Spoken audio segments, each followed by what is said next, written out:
একদিন এক বালক পুকুরের ধারে পানি নিয়ে খেলছিল। খেলতে খেলতে খুব মজা পাচ্ছিল সে। তো হঠাৎ পা ফসকে সে পানির ভিতরে পড়ে গেল।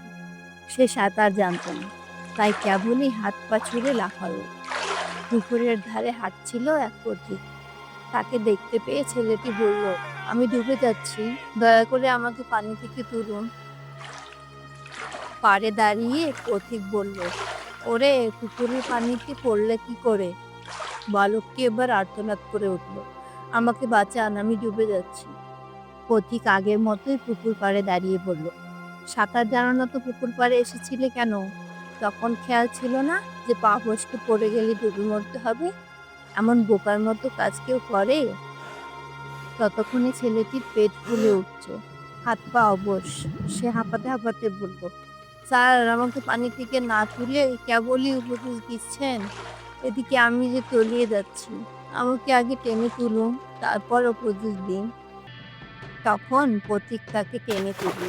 বালক বাঁচল।